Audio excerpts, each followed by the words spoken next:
Of all the many spin-offs from 90 Day Fiancé, The Other Way is the one that flips the script the most, as it follows Americans who move to the homeland of their foreign-born love interests. But what else is there to know about the show? In the original 90 Day Fiancé, the foreign half of the couple visits the United States on a K-1 visa, giving the duo 90 days to either make or break the long-distance relationship they'd been nurturing.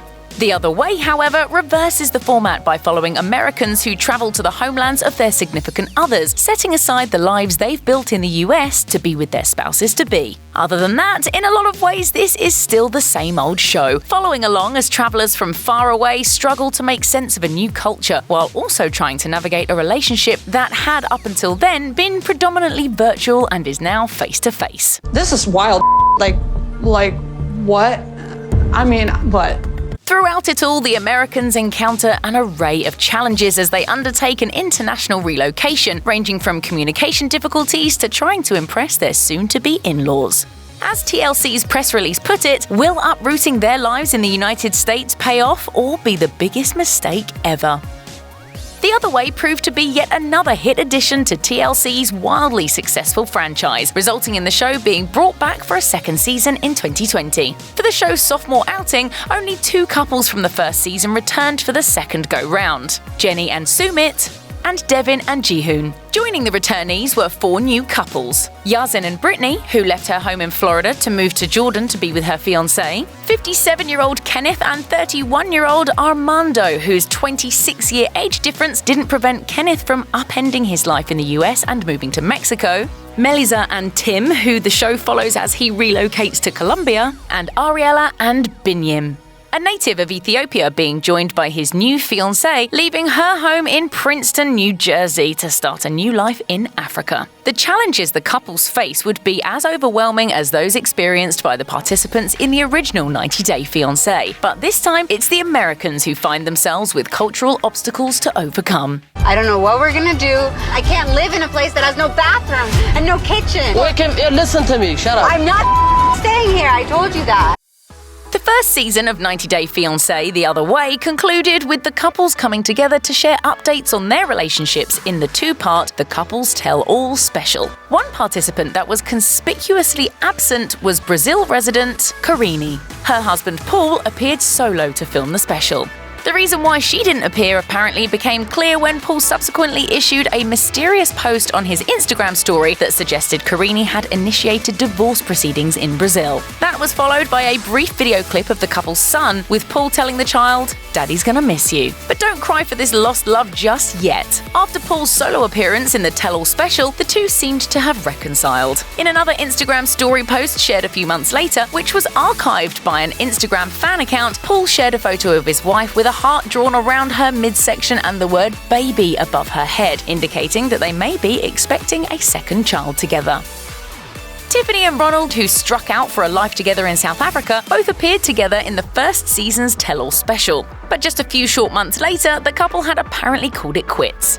As reported by E! News, both Ronald and Tiffany issued social media posts in January 2020 announcing they were splitting up.